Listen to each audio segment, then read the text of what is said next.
Assalamualaikum warahmatullahi wabarakatuh. Bismillahirrahmanirrahim. Alhamdulillahirabbil alamin wassalatu wassalamu ala asyrafil anbiya'i wal mursalin wa ala alihi wa sahbihi ajma'in. Allahumma shrah bil Qur'anil azim sudurana wa yassir bihi umurana wa 'azzim bihi ujurana wa hasin bihi akhlaqana wa wasi' bihi arzaqana wa nawwir bihi qulubana wa quburana bi rahmatika ya arhamar rahimin.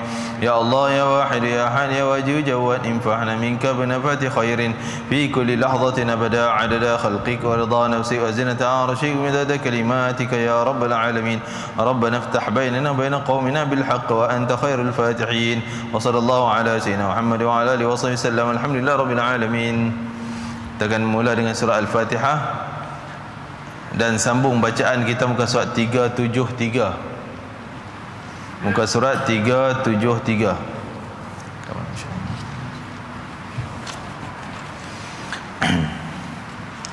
A'udzu billahi minasy syaithanir rajim. Bismillahirrahmanirrahim. Alhamdulillahi rabbil alamin.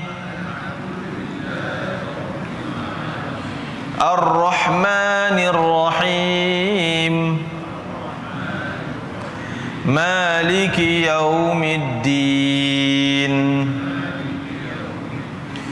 Iyyaka na'budu wa iyyaka nasta'in. Ihdinas siratal mustaqim. Siratal ladzina an'amta 'alaihim ghairil maghdubi 'alaihim waladdallin. Amin.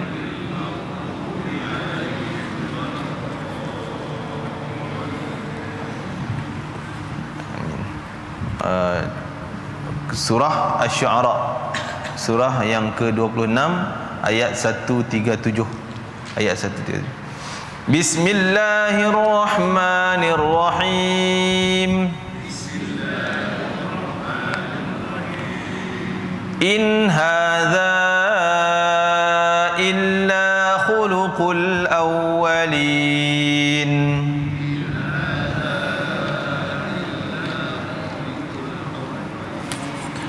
Wa ma nahnu bimu'adzabin. Fakadzabuhu faahlaknahum. Inna fi dzalika laayah. Wa ma kana aktsaruhum mu'minin.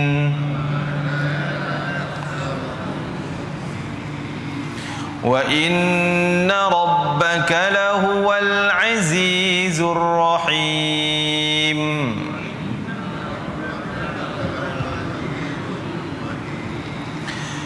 Kazzabat samudul mursalin. إذ قال لهم أخوهم صالح ألا تتقون.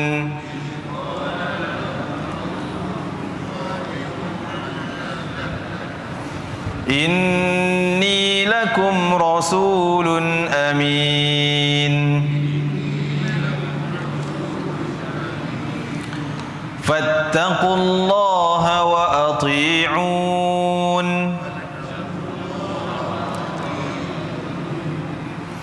وما أسألكم عليه من أجر.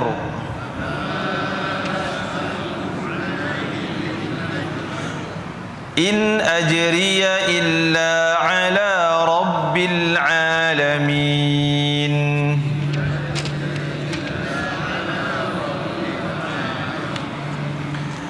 أتتركون فيما هاهنا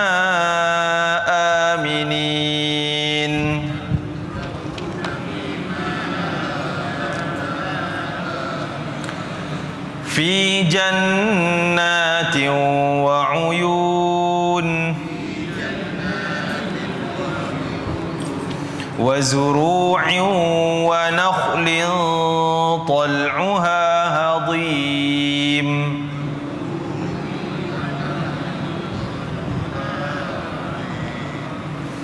وتنحتون من الجبال بيوتا فارهين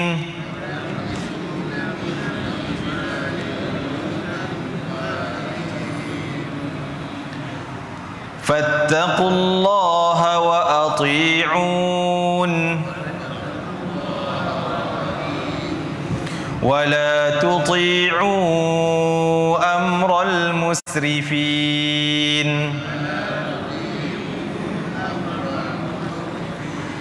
الذين يفسدون في الأرض ولا يصلحون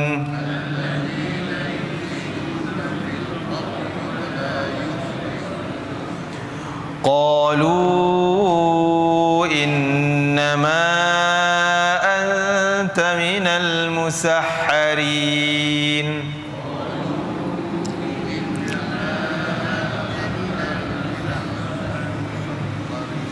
ما أنت إلا بشر مثلنا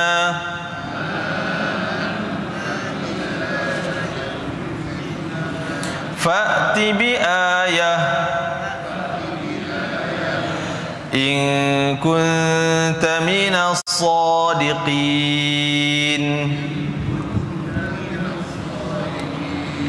قال هذه ناقة لها شرب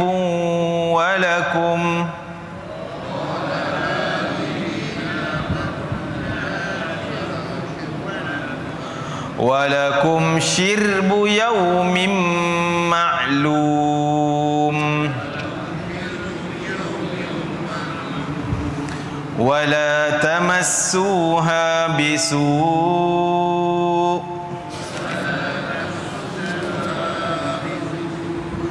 فيأخذكم عذاب يوم عظيم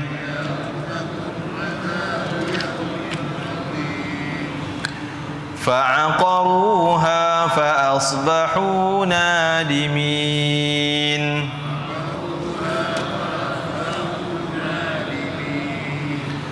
فأخذهم العذاب إن في ذلك لآية وما كان أكثرهم مؤمنين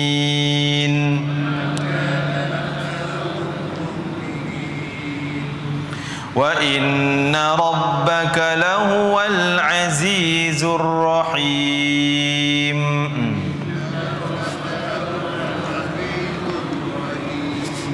صدق الله العظيم.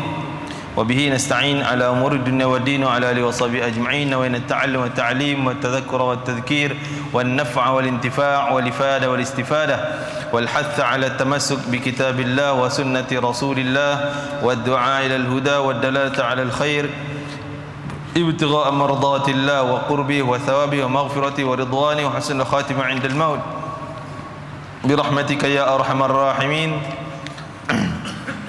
Amma ba'd, para hadirin muslimin muslimat rahimakumullah. In hadha illa khuluqul awwalin. Tak lain hanyalah adat kebiasaan orang purbakala. Ini rentetan daripada kisah-kisah kaum 'Ad yang diutuskan Nabi Allah, iaitu Nabi Allah Hud alaihissalam. Bila dakwah yang sama yang diperintahkan oleh Allah Ta'ala akan disebarkan, iaitu ani'budullah fattaqullah wa ati'un, bertakwalah pada Allah dan taatlah kepada Allah. Maka taat pada Allah adalah slogan, takwa dan taat slogan para nabi. Semua nabi menyampaikan dakwah yang sama, bertakwa dan juga taat kepada Allah. Baik, itulah merupakan rukun penting dalam sembahyang Jumaat kita, sahnya khutbah. Sahnya khutbah mestilah terlaksana salah satu dari rukun, iaitu rukun tausiyah, mewasiatkan agar kita bertakwa. Ittaqullah faqad fazal muttaqun contohnya. Jadi perkataan takwa ni merupakan slogan dakwah para nabi yang terdahulu sampailah ke akhir zaman. Jadi dalam hadis yang Rasulullah sebut, idza stansaha ahadukum fansah, atau kama qala alaihi salatu wassalam, bila kamu diminta untuk beri nasihat, beri pandangan, beri nasihat, teguran dan sebagainya, maka hendaklah kamu beri nasihat tu. Tuan-tuan, kalau orang minta nasihat kat kita, mungkin kita pun tak nak pandai ceramah, tak pandai nak nasihat memadai dan cukup lengkap. Kalau kita hanya wasiat dia, nasihatnya dengan bertakwalah kepada Allah Ta'ala, sama-sama kita bertakwa kepada Allah, cukup memadai. Lepas tanggungjawab kita selaku Muslim bila diminta untuk memberi nasihat. Jadi bila didakwah disampaikan kepada kaum Ad, yang mana kaum Ad ni satu bangsa manusia yang badannya tinggi-tinggi, badannya sasar, hebat, sehingga pada ketika tu tidak pernah ada orang nak buat sesuatu yang hebat kecuali pada kaum Ad ini. Mereka boleh membuat takungan air, empangan, sehinggalah kawasan-kawasan padang pasir akhirnya boleh jadi subur. Padang pasir kering kontang dia boleh buat bagi jadi subur. Hebatlah pada ketika tu. Dengan ada teknologi empangan dan sebagainya, mereka bangga dengan kehebatan mereka, kekuatan mereka. Maka sehinggalah mereka mendabik dada dan mereka menganggap bahawa tidak ada lagi bangsa lain yang lebih hebat daripada bangsa kami. Tidak ada lagi orang yang paling cerdik daripada kecerdikan kami sehingga boleh buat benda ni yang paling hebat. Jadi kebanggaan tersebut Allah musnahkan dengan sekelip mata sahaja, kerana mereka hanya mendabik dada, tak sedar bahawa semua itu datang daripada Allah. Ini peringatan pada kita, tuan-tuan. Jangan apa yang kita ada, sebab itulah kita diajar agar tekan hawa nafsu kita, jangan sampai sifat takabur ataupun ujub. Apa ujub, tuan-tuan? Kita rasa kita lah terbaik daripada orang lain. Kalau kita lontarkan satu pandangan, bagi satu pandangan contohnya, kalau pandangan kita tu orang puji, orang sanjung, oh betul lah ini idea yang terbaik, maka kita digalakkan untuk istighfar banyak-banyak. Berdasarkan ayat Allah Ta'ala surah An-Nasri, surah idza jaa nasrullahi wal fath wa ra'aitan nas yadkhuluna fi dinillahi afwajan fasabbih. Allah perintah, apabila datang kejayaan kepada kamu, idza jaa nasrullah, pertolongan Allah, sehingga kamu nampak orang masuk Islam ni berbondong-bondong masuk Islam. Kejayaan pada Islam ni satu kejayaan yang besar. Dulu nak tarik seorang-seorang, oh susah, nak kena rahsia-rahsiakan dan sebagainya. Ni mereka datang masuk Islam berkumpulan-kumpulan yang ramai. Satu kejayaan besar. Tapi apa yang Allah suruh buat, tuan? Fasabbih bihamdi rabbika wastaghfir innahu kana tawwaba. Hendaklah kamu banyak zikir, bertasbih pada Allah Ta'ala dan minta ampun pada Allah. Tuan-tuan, apa kaitan kita dapat kejayaan, Allah suruh minta ampun? Kita dapat kemenangan, Allah suruh minta ampun. Kalau kalah, kalau gagal, sesuai lah kot kita kata suruh minta ampun tak? Pasal gagal, kalah. Tapi ini menang, berjaya besar, Allah suruh minta ampun. Seperti juga kaum Nabi Musa AS, Bani Israel, apabila mereka berjaya masuk ke Baitul Maqdis, mereka berjaya masuk ke Baitul Maqdis, Allah suruh mereka beristighfar. Apa bunyi ayatnya?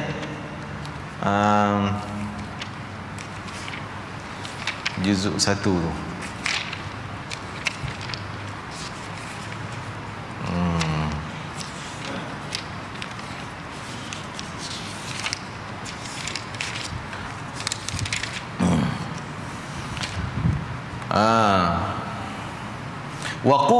Wadkhulul baba sujjadan wa qulu hittatun naghfir lakum khatayakum. Apabila kamu dah masuk ke Baitul Maqdis, maka kamu bebas makanlah apa yang kamu nak makan di Baitul Maqdis, buah-buahan banyak. Wadkhulul bab, masuklah melalui pintu yang Allah sediakan, pintu gerbang, melalui saluran tu, masuk di situ. Dan sambillah kamu beristighfar pada Allah Ta'ala, pasti Allah akan ampun dosa. Berjaya masuk Baitul Maqdis selama 40 tahun sesat di Semenanjung Sinai, tuan-tuan. Tak jumpa jalan nak pergi Baitul Maqdis. 40 tahun. Bukan 40 hari, 40 tahun. sesat tempat tu saja, tak jumpa jalan nak pergi Baitul Maqdis. Hari jumpa Baitul Maqdis, Allah suruh minta ampun, berjaya dah ni, Allah suruh istighfar. Itulah tuan-tuan, menunjukkan bahawa jangan kita hanya mendabik dada, kerana kejayaan yang kita dapat tu siapa yang bagi tuan-tuan? Bukan daripada kita. Tu Allah suruh kita minta ampun daripada Allah Ta'ala. Minta ampun apa? Kadang-kadang terlintas, oh aku lah ni, aku hebat lah ni yang jadi berjaya ni, ni semua idea aku, ni semua kerja keras aku, ni semua aku punya. Istighfar banyak-banyak. Lintasan hati kamu tu boleh merosakkan amalan kamu. Banyakkan istighfar supaya kamu rendahkan hati kamu, jangan mendabik dada, meninggikan diri. Para hadirin rahimakumullah, begitu juga dalam ni Allah tegur kepada kaum Ad, in hadza illa khuluqul awwalin. Semua tu kaum Ad mendakwa kata, alah itu semua dongeng semua belaka tu, cerita dongeng, cerita bawa oleh Nabi Hud, itu cerita dongeng belaka. Wa ma nahnu mu'adzabin, mereka confident kami takkan kena azab. Mengarutnya Nabi kata kami akan kena azab, tak terima dakwah dia, tu bohong belaka. Fakadzabu fa ahlaknahum, akhirnya mereka pun lawan Nabi, lagi kuat mereka membantah ajaran Nabi Hud alaihi salam. Inna fi dzalika laayah, semua tu tanda. Allah kata bila mereka lawan semakin kuat tuan-tuan, bukan semakin mereka berjaya tuan-tuan. Musuh Islam kalau lawan Islam semakin kuat tentangannya, berarti mereka akan ditimpa musibah besar nanti. Allah kata mereka dusta Nabi, fa ahlaknahum, Allah akan musnahkan mereka. Semua itu tanda kebesaran Allah. Lagi kuat mereka tentang, lagi tak lama bala Allah nak turun. Itu kaum dulu kan. Tapi kaum zaman kita, akhir zaman, maka Allah memang benda ni akan tentang akhir zaman nanti, seperti mana dalam sebuah hadis peristiwa akhir zaman yang dikang oleh Syekh kita, Syekh Fahmi Zamzam, menyebut bahawa akhir zaman ni negara-negara orang Islam tuan-tuan akan jadi macam hidangan makanan untuk orang yang paling lapar sekali. Bayangkan kita kalau tak makan 2-3 hari tak ada makanan, tiba-tiba nampak makanan sedap, kita makan tertib lah, ni sikit-sikit, mesti tokam aku dulu lawan. Macam itulah keadaannya negara orang Islam, direbut-rebut oleh negara musuh. Aku punya negara Iraq ni, minyak ni aku punya, ni aku punya, berebut-rebut sampai tengok berterabur habis negara tersebut. Itu yang jadinya. Tetapi benda tu adakah semakin surut tuan-tuan? Tak, benda tu semakin bertambah, peperangan semakin bertambah. Tidak akan berlaku kiamat kata Nabi SAW kecuali lah semakin banyaknya kasratul haraj, semakin bertambah banyak al-haraj. Para sahabat pun tak faham apa dia perkataan al-haraj. Para sahabat tanya, wahai Rasulullah, apa itu al-haraj? Al-haraj kata Nabi, al-qatlu, pembunuhan, bunuh perang tak habis-habis. Maksudnya semakin banyak benda ni. Ini tanda akhir zaman. Supaya apa? Nanti kejayaan Islam akan datang, bantuan Allah akan datang nanti. Yang benda ni Allah dah susun macam tu. Oh, kalau macam tu tak payah doa lah, tak payah tolong dia orang lah, memang dah nak jadi. Tak, tolong. Apa ni? Doa, minta tolong, minta. Kita kena bantu sekadar mana kita mampu, silakan. Sebab Allah bagi peluang untuk kita dapat pahala dengan pertolongan kita dan sebagainya. Inna fi dzalika laayah wa ma kana aktsaru mu'minin. Tetapi memang walaupun Allah dah tunjuk dah kebesaran Islam, kebesaran Allah, mereka nampak, mereka perasan, tapi mereka buat tak beriman, tak percaya pada Allah Ta'ala, tetap dengan keangkuhan mereka. Kebanyakan mereka tetap tidak beriman, kata Allah Ta'ala. Wa inna rabbaka lahuwal azizur rahim. Walaupun mereka tak beriman, tak kurang sikit pun keperkasaan Allah, kuasa Allah tak akan kurang. Allah tetap maha perkasa, lagi maha penyayang tetap. Allah sayang kepada orang Islam, walaupun orang Islam kena tindas, kena zalim di dunia, tapi itu kejayaan bagi orang Islam. Bukan kita nak kata dia orang Syria kena sembelih, kena bunuh, kena tembak, kena bom dan sebagainya, itu kita gembira. Tidak, sedih, tetap sedih, tetapi kejayaan bagi mereka. Seperti mana kita tengok para sahabat yang terdahulu, bila mereka pergi perang, niat mereka tak nak balik, niat mereka nak mati syahid. Itulah kerana Allah Ta'ala sebut Allah sediakan illa ihdal husnayain. Allah sediakan untuk orang yang pergi perang salah satu daripada dua kejayaan. Dia akan dapat salah satu daripada dua kejayaan, tak ada yang ketiga. Sama ada berjaya bunuh musuh, dia berjaya satu, ataupun yang tu dia tak dapat, dia dapat berjaya mati syahid fi sabilillah. Begitulah tuan-tuan para hadirin sekalian, Allah gambarkan bagaimana kebesaran Allah, tunjuk pun tsunami-nya, apalagi gempa buminya, macam-macam pun banyak yang tak beriman tetap dengan keangkuhan mereka. Sebenarnya Allah datang lagi kisah lain. Akhirnya kaum Ad dimusnahkan dengan angin yang kencang selama 7 hari 8 malam, angin kencang sehingga semua tidak ada lagi kesan-kesan yang ada di muka bumi, kecuali semua terbang ke atas dan turun, dihempak ke bawah, hancur lebu, macam habuk saja yang tinggal. Apa tu, itulah yang berlaku. Semua itu mudah bagi Allah Ta'ala nak musnah musuh Allah. Kadzabat Samudul Mursalin. Kemudian Allah bawa pula cerita lain, cerita kaum Samud. Kaum Samud telah juga sama juga cerita kaum Samud mendustakan rasulnya. Apa dia? Mendustakan, iaitu menolak, tak beriman kepada rasul, menghina rasul. Idz qala lahum akhuhum salihun ala tattaqun. Ketika mana Nabi Saleh menyampaikan dakwah, ala tattaqun, slogan yang sama juga tuan-tuan. Bertakwalah kamu kepada Allah, bertakwalah kamu kepada Allah. Hendaklah kamu bertakwa kepada Allah. Inni lakum rasulun amin. Sesungguhnya aku adalah rasul yang diberi amanah, yang dipercayai. Aku adalah rasul, penyampai daripada Allah Ta'ala. Fattaqullaha wa ati'un, maka bertakwalah kamu kepada Allah dan taatilah pada aku, percayalah cakap aku, kata Nabi Saleh alaihi salam. Wa ma as'alukum alaihi min ajrin in ajriya illa ala rabbil alamin.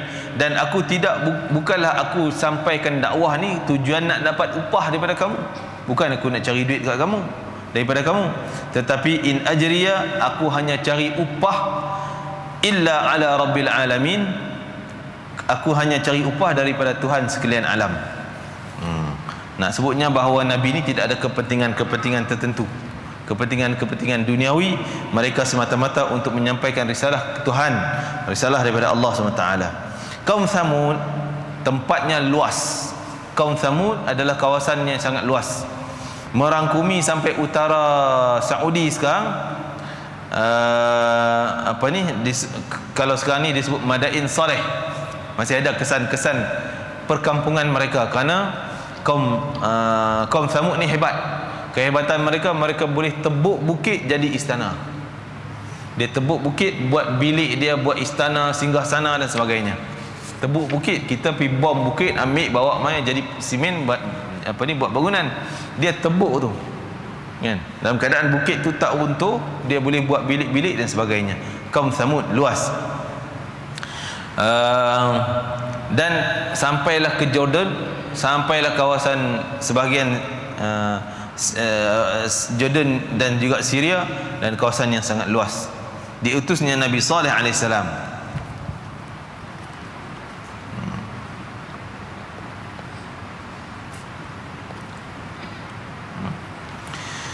Atutrakuna fi ma hahuna aminin. Adakah kamu sangka bahawa kamu akan tinggal di sini buat selama-lamanya? Kamu akan duduk aman kat sini? Ini peringatan untuk kita juga tuan-tuan. Semuanya Allah boleh buat. Kita aman sejahtera, syukurlah kita berada di tempat yang aman sejahtera. Gunakanlah tempat tersebut, keamanan tersebut, kesejahteraan, untuk menambahkan amal ibadah kita kepada Allah Ta'ala. Karena keamanan dan kesejahteraan itu tak akan berkekalan kecuali kalau Allah kekalkan. Tak akan berkekalan kecuali kalau kita gunakan dia untuk menambah amal ibadah kita, maka Allah akan kekalkan nikmat tersebut. Atutrakuna fi ma hahuna amin. Kamu anggap kamu duduk di sini buat sama-sama, tak akan dimusnahkan oleh Allah. Fi jannatin wa uyun, kamu akan duduk di kebun-kebun yang cantik-cantik dan mata air yang mengalir. Kamu sonok di sini, kamu tak nak beriman. Ini bukan tempat tinggal kamu selama-lama. Selama-lamanya kamu adalah selepas kematian nanti. Wa zuru'in wa nakhlin tal'uha hadim, mempunyai tanam-tanaman dan pohon-pohon kurma yang lunak, lembut, tangkai-tangkai dan rantingnya mudah dipetik, mudah dimakan dan sebagainya, senang. Jangan, sebab itu kita tuan-tuan, bila dapat satu nikmat, maka kalaulah nikmat tersebut disalahgunakan, maka bimbang Allah akan musnah. Bukan nikmat tu saja yang musnah, yang lain pun kena tarik juga. Sebab itu Rasulullah pesan pada kita, ni'matani maghbunun ala kathirin minan nas. as-sihhatu wal faragh, atau kama qala alaihi salatu wassalam, lebih kurang maksud hadis Nabi, dua jenis nikmat yang manusia selalu abaikan, selalu leka abaikan dua jenis nikmat, sehingga bila hilang baru sedar, ya Allah, hilang dah benda tu. Apa dia dua ni? As-sihhah wal faragh, nikmat kesihatan dan nikmat kelapangan. Biasanya kita sihat ni kita tak rasa satu nikmat. Bila dah sakit baru rasa, Allah, silapnya nikmat sihat, seronoknya sihat kan. Begitu juga kelapangan. Waktu lapang ni kita duk relax, tak menambah amal ibadah, sibuk dengan urusan-urusan lain. Maka bila Allah tarik sampai tak sempat ni, barulah kita sedar nikmat kelapangan kita dah hilang, ruginya kita dan sebagainya. Jadi antara Nabi pesan untuk kita, mudah-mudahan Allah kekalkan nikmat yang telah kita dapat dan akan kita dapat, akan diberikan kepada kita dengan perbanyakkan ucapan la haula wala quwata illa billahil aliyil azim, la haula wala quwata illa billahil aliyil azim, la haula wala quwata illa billahil aliyil azim. Wa tanhituna minal jibali buyutan farihin, dan kamu memahat bukit-bukit dengan begitu hebat untuk menjadikan rumah-rumah kamu. Itu kehebatan kaum Thamud. Masih ada kesan-kesan tersebut sampai hari ini. Tak tahulah, mungkin berpeluang kalau di Jordan tu mungkin adalah boleh kawasan yang boleh tengok. Saya pun tak pernah pergi di kawasan tu kan. Wa tanhituna minal jibali buyutan farihin fattaqullaha wa ati'un. Oleh sebab kehebatan kamu tu, hendaklah kamu bertakwa kepada Allah dan mentaati cakap aku. Dengarlah cakap aku, percayalah cakap aku, kata Nabi Allah Hud, Nabi Allah Saleh alaihissalam. Wala tuti'u amral muslimin, dan janganlah kamu hanya taat kepada urusan-urusan orang yang melampaui batas Allah. Tuan-tuan, kadang-kadang ni penyakit yang ada pada umat dulu, juga ada pada kita. Kebanyakan zaman kita, dia lebih taat kepada orang yang mempunyai kedudukan, yang mempunyai harta benda yang banyak, cakap dia ditaati. Yang mempunyai kedudukan tinggi, walaupun amal ibadah dia tinggal, dia tak peduli pada ajaran Allah, tapi kerana kedudukan dia tinggi, cakapnya ditaati. Sebenarnya ni penyakit, tuan-tuan. Penyakit yang ada di zaman Quraisy. Bukan tu je, penyakit yang ada di zaman-zaman dulu. Seperti mana Nabi Saleh cakap dah, kamu taat cakap aku ajar kamu bertakwa pada Allah. Jangan dengar cakap orang yang buat jahat, amral musrifin, orang yang melampaui batasan Allah Ta'ala. Jangan taat cakap dia orang, jangan percaya cakap dia orang. Cakap-cakap mereka adalah hasil daripada hasutan dan daya godaan syaitan, hanya nak melawan ajaran Allah Ta'ala. Jangan ikut dengar cakap aku, kata Nabi. Maka kita kadang-kadang kita pun terpengaruh, maka lebih taat kepada cakap orang tu, orang ni yang berpengaruh, sedangkan kedudukan iman mereka jauh daripada beriman kepada Allah SWT. Sedangkan dalam surah Kahfi, tuan-tuan, dalam surah Al-Kahfi, Allah Ta'ala peringatkan kita, wala tuti' kull ayat, wala tuti' man aghfalna qalbahu an dzikrina wattaba'a hawahu wa kana amruhu furta. Janganlah kamu taat kepada orang yang leka hatinya daripada berzikir kepada kami. Orang tak pernah zikir, semayang pun tak, amal ibadah tak peduli, iman tak ke mana, kan tuan-tuan? Jangan patuh kepada mereka. Bukan berarti tak boleh dengar cakap langsung. Maksudnya perkataan dia yang bercanggah dengan agama, janganlah kamu nak ikut. Kalau dia suruh benda yang sesuai dengan agama, okeylah, tak apalah. Benda tu sesuai dengan cakap Allah. Kan? Kadang-kadang bila ketua dia cakap macam tu, walaupun bercanggah dengan ajaran Allah, patuh. Na'udzubillah min dzalik. Allah tegur kita, wala tuti', jangan patuh, jangan ikut pada orang yang hatinya leka, tak pernah ingat kami. Wattaba'a hawa, hatinya pula suka mengikut hawa nafsu. Wa kana amruhu furuta, semua kerja yang dia buat akan menjadi melampaui batasan Allah. Bila dah tak ingat pada Allah, tak ingat pada hukum Allah, dia buat benda, semua akan melanggar hukum Allah Subhanahu wa taala, akan merosakkan hukum Allah Taala. Na'udzubillah min dzalik. Alladzi wala tuti'u amral musrifin. Nabi Saleh peringatkan, jangan sekali-kali kamu ikut kepada orang yang melampaui batasan Allah Taala, orang yang tak beriman pada Allah.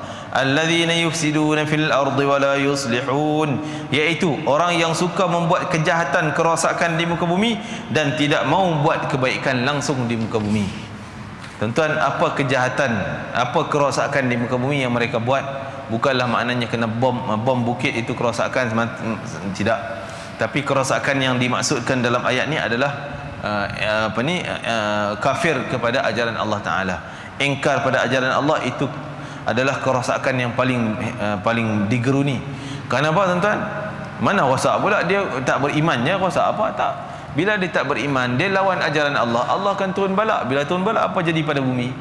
Hancur bumi, hancur makhluk Allah Taala yang lain. Seperti mana Allah hancurkan kaum Nabi Nuh, semua binatang yang tenggelam, kecuali beberapa jenis sepasang binatang yang selamat atas kapal Nabi Nuh.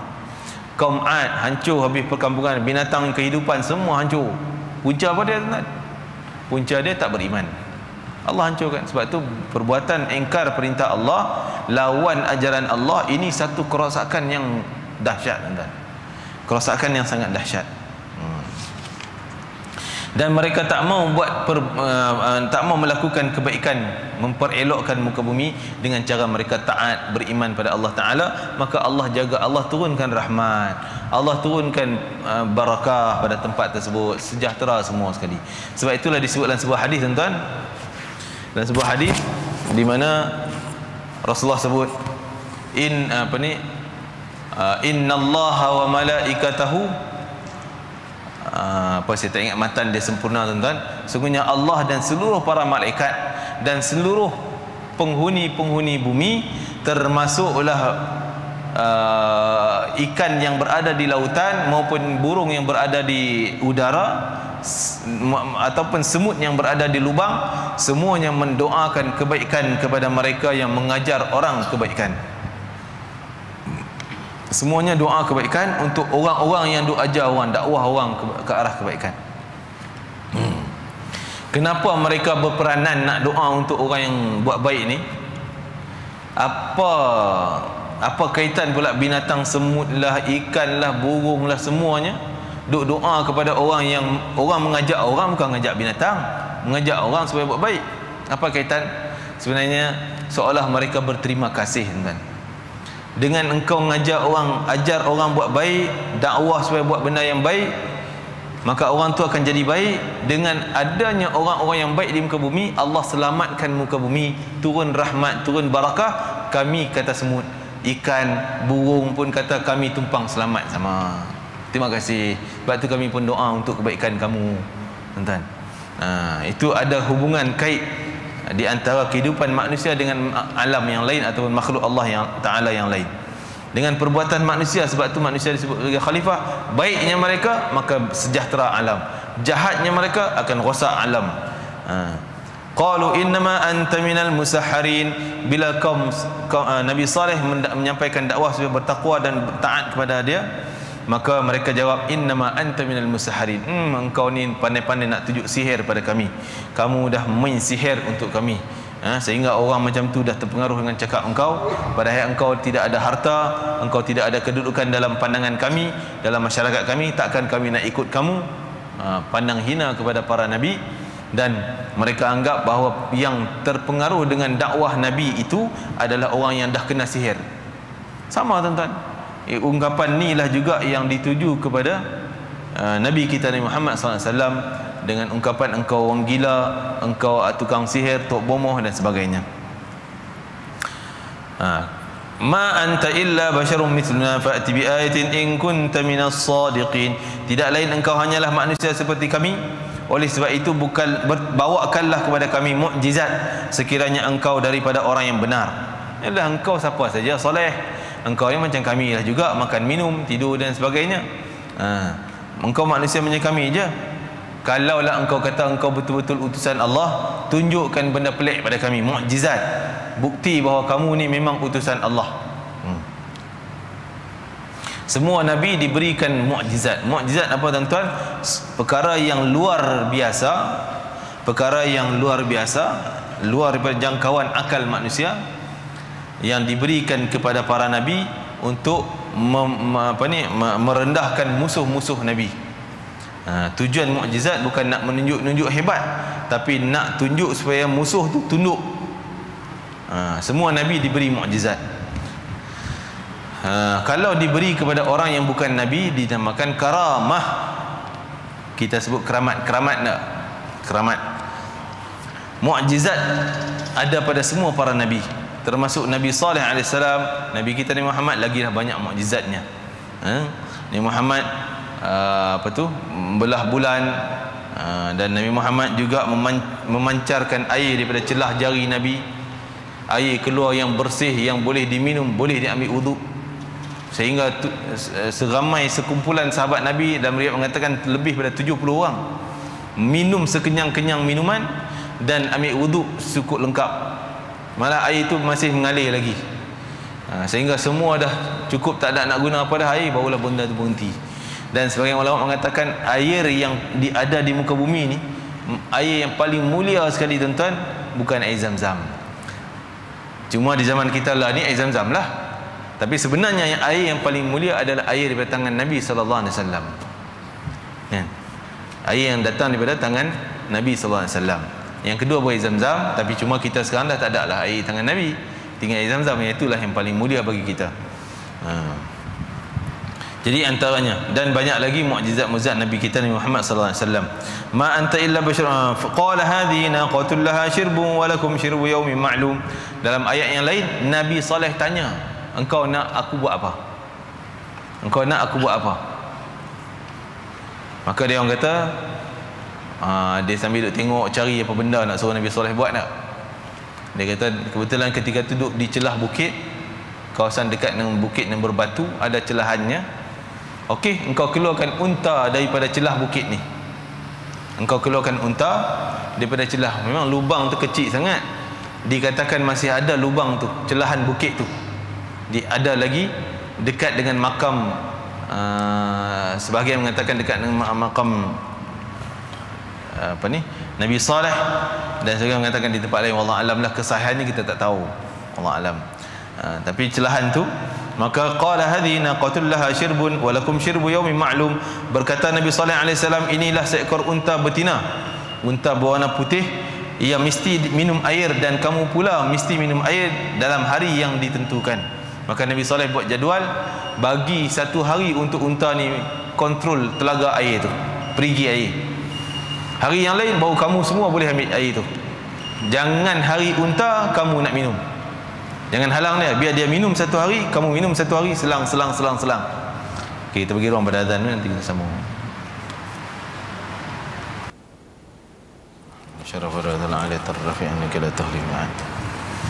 Okey, kembali pada kisah tadi. Nabi Saleh bila mereka yang minta untuk keluarkan unta, dan mereka sifatkan unta macam mana? Unta tu warna putih, betina, dan tinggi ni, besar ni, begini dan begitu. Sifat mereka tu yang mereka minta. Nabi Saleh pun berdoa minta, dan mereka janji, kalau engkau boleh buat, kami tetap beriman pada engkau, kami tak akan bohong, kami percaya pada ajaran engkau. Nabi Saleh pegang janji, betul ni kamu akan beriman pada aku setelah aku buat semua ni? Ya, kami akan beriman. Nabi Saleh pun bersungguh-sungguhlah berdoa pada Allah Ta'ala, dengan mulakan salatnya, dengan munajatnya, minta doa pada Allah Ta'ala agar ditunaikan permintaan mereka. Maka Allah keluarkanlah betul-betul seekor unta seperti mana yang mereka minta daripada celahan belahan bukit yang terlalu mustahil lah pada akal manusia benda tu boleh keluar. Sehinggalah mereka pun kagum. Akhirnya sebagian kecil je yang beriman. Kebanyakan yang janji tadi nak beriman, tak beriman juga. Akhirnya mereka dah mula dengki, kerana Nabi Saleh ni banyak dah orang semakin terpengaruh dengan dakwah Nabi Saleh. Akhirnya pengaruh mereka, pembesar bangsa ketika tu rasa tergugat dengan dakwah Nabi Saleh AS. Mereka kata tak boleh, jadi kita kena hapuskan bukti kenabian, iaitu unta ni. Mereka pakat, sekumpulan berpakat macam mana nak bunuh unta ni. Sebab tambah pula dengan kehadiran unta, giliran kita untuk ambil air telah kurang. Patut kita boleh ambil setiap hari, tapi ni tak. Syaratnya satu hari untuk unta, satu hari untuk manusia. Dah kurang dah. Maka mereka tak puas hati dan berpakatlah antaranya beberapa orang lelaki yang salah seorangnya pembunuh unta tersebut, namanya Qudar, disebut dalam tafsir ni, namanya Qudar. Akhirnya mereka panah unta tersebut daripada jauh, dan unta itu jatuh tersungkur, dan datanglah Qudar untuk membunuh dan menyembelih unta tersebut. Mati unta tersebut. Sehinggalah Allah Ta'ala wahyukan kepada Nabi Saleh AS agar beri amaran sekali lagi peluang untuk dia orang ni, supaya mereka selamat, sama ada mereka nak beriman ataupun tidak. Allah bagi ruang lagi, Allah bagi peluang lagi, walaupun dah mati dah unta tu, Allah bagi peluang lagi supaya kalau mereka beriman boleh selamat, tak beriman juga takkan selamat. Dan tempohnya 3 hari sahaja, diberi masa 3 hari sahaja, iaitu sehinggalah pada hari yang terakhir, pada hari Khamis muka mereka menjadi pucat, hari Jumaat muka mereka menjadi kemerah-merahan, hari Sabtu muka mereka menjadi hitam, dan pada hari Ahad bala Allah Ta'ala turun melalui gempa bumi. Gempa bumi hancur habis semua tempat-tempat mereka, kecuali beberapa tempat yang Allah biarkan, seperti bukit-bukit istana yang belah tu. Dan Allah datang pula pekikkan, macam guruh lah, tapi luar biasa, sehingga menghancurkan kepala mereka bila dengar pekikkan, saihah, bunyi pekik sampai pecah kepala mereka. Akhirnya beberapa bangsa Arab yang beriman itu lari daripada kawasan Hijr. Nabi Saleh ni kawasan tu terkenal dengan Hijr dulu, kawasan Hijr, Hijril Mursalin disebut dalam surah Hijr tu. Hijr tu iaitu di antara kawasan utara Madinah sehinggalah ke Syam, ke Syria, ke Jordan, antara tu kawasan Hijr. Jadi sebahagian mereka yang beriman lari, maksudnya pindah keluar daripada perkampungan Hijr, pergi kepada tempat Yaman, negara Yaman. Bila sampai di sana, bila sampai di Yaman, selatan Yaman, mereka meninggal dunia di sana sampai mati. Sebab tu tempat tu nama apa sekarang tuan? Hadramaut. Hadramaut disebut dalam tafsir ni, nama Hadramaut kerana kaum Nabi Saleh yang beriman lari pergi tempat tu, mati di situ. Kan? Mereka lari sampai mati. Hadra makna sampai, maut mati, sampai mati. Hadramaut sampai hari ini masih kekal nama Hadramaut, kan? Yaman. Sesungguhnya demikian itu menjadi contoh kepada orang yang mendustakan Rasul, tetapi kebanyakan manusia masih pekak, masih tak mau terima kebenaran yang Allah tunjukkan depan mata mereka. Inna rabbaka wa ma kana aktsaruhum mu'minin fa akhadhahumul azab. Maka Allah turunkan bencana kepada mereka. Inna fi dzalika laayah, dan semua itu tanda kekuasaan Allah Ta'ala. Dan masih banyak orang yang walaupun nampak kebesaran Allah tapi tak nak beriman lagi. Masya Allah tuan-tuan, menunjukkan bahawa antara cara kita nak kuatkan iman kita, nak menambah keimanan kita, adalah kita kena berkomunikasi dengan alam. Tengok awan, Masya Allah, Allah jadikan, kaitkan dengan Allah. Tengok apa dia lagi, bukit cantik, pemandangan cantik, Masya Allah, Allah jadikan ni. Rabbana ma khalaqta hadza batilan subhanak faqina adzabannar. Ya Tuhan kami, Engkau jadikan cantik indah ni bukan sia-sia, semuanya ada manfaatnya. Maha suci Engkau, jauhlah kami daripada siksaan neraka. Tengok air laut, kebesaran Allah, hebat, kaitkan dengan Allah. Semua tu antara proses-proses untuk kita lebih kuat, mantap iman kita tuan. Tapi kebanyakan kita bila tengok-tengoknya tu, oh cantiknya, oh hebatnya, gitu je, takat tu je. Tak kaitkan dengan Maha Pencipta Allah Subhanahu Wa Taala. Dan kan Allah dah sebut semua kejadian berlaku di muka bumi semuanya tanda Allah nak tunjuk kat kita, nak tunjuk kebesaran Dia pada kita. Wa ma kana aktsaruhum mu'minin, tapi masih banyak orang yang leka, tak peduli pun tentang kebesaran Allah Taala. Banyak orang mengiktibar di peristiwa-peristiwa bencana yang besar-besar, seperti gempa bumi lah, seperti gunung berapi lah, tanah runtuh dan sebagainya. Ramai lagi masih tak ingat perintah Allah Ta'ala walaupun ditunjukkan kebesaran Allah demikian. Dan akhirnya Allah tutupkan ayat wa inna rabbaka lahuwal azizur rahim. Walaupun ramai tak beriman, tapi Allah tetap Maha Perkasa lagi Maha Penyayang. Penyayang kepada orang beriman dan perkasa terhadap orang-orang yang melawan Allah Ta'ala. Tak ada siapa boleh lawan Allah, tak ada siapa boleh halang Allah. Allah bersifat perkasa. Bila sebut sifat perkasa tuan-tuan, tak ada halangan. Allah nak buat apa tak ada halangan. Itu perkasanya Allah. Bila Allah nak musnahkan, tetap musnah. Itu perkasanya Allah Ta'ala. Tetapi Allah Maha Penyayang, Allah tetap selamatkan orang yang beriman, sama ada selamat mereka di dunia ataupun dunia akhirat ataupun di akhirat nanti. Jadi sekianlah sekadar itu untuk ayat berkaitan dengan Nabi Saleh alaihissalam. Dan Allah datang lagi contoh tuan-tuan, bagaimana orang yang beriman dan orang yang tak beriman, iaitu kaum Nabi Lut pula akan diceritakan nanti insya-Allah. Dan kaum Nabi Saleh yang beriman disebut dalam tafsir hanya 2,800 orang saja yang beriman dengan ajaran Nabi Saleh, sedangkan kaumnya seluruhan banyak, berjuta-juta kaum yang manusia yang hidup pada zaman tu, tapi yang beriman hanya 2,000 orang sahaja. Dan akan dicerita pula ada nabi yang umatnya hanya 2 orang saja, ada nabi yang umatnya hanya 1 orang, ada nabi yang tak ada umat, dakwah tak berjaya. Akan dicerita kaum Nabi Lut alaihissalam, umat dia hanya 2 orang je yang beriman. Itu anak dara dia 2 orang sahaja. Wallahu alam. Kita akan sambung lagi pada pertemuan lain insya-Allah pada ayat berkisar tentang kisah Nabi Allah Lut alaihi salam. Wallahu alam. Bismillahirrahmanirrahim. Allahumma fa'alna ma 'allamtana wa 'allimna ma yanfa'una, barikana fi. Allah barikana fi hadzal yawm, barikana fi jam'ina hadza, barikana fi qira'atina hadhihi, waj'al hujjatan lana la 'alaina, waj'al shafi'an lana yawmal qiyamati ya 'aziz ya ghafar ya arhamar rahimin. Allahumma aslih lana sha'nana kullahu wa la takilna ila anfusina wa la ila ahadin min khalqika tarfata 'ain. Allahumma zidna wa la tanqusna wa akrina wa la tuhinna wa a'tina wa la tahrimna ya arhamar rahimin. Allahumma ij'al sama qara'na min kalamikal qadim thawaban jazilan 'aziman mubarakan fi, nuqaddimuhu nudiha ila hadrati sayyidina Muhammadin sallallahu alaihi wasallam wa ila ashabil kiram wal baitil azamatil alam wa syuhada wal ulama wal awliya wa sa'iri arwahil muslimina wal muslimat min syariqil ardi ila magharibiha ya arhamar rahimin. Wa sallallahu ala sayyidina Muhammad wa ala alihi wa sahbihi wasallam. Alhamdulillahi rabbil alamin. Subhanakallahumma wa bihamdika asyhadu an la ilaha illa anta astaghfiruka wa atubu ilaik. Bismillahirrahmanirrahim. Wal 'asri innal insana lafi khusrin illa alladhina amanu wa salihat wa tawassaw bil haqqi wa tawassaw bis sabr. Assalamualaikum warahmatullahi wabarakatuh.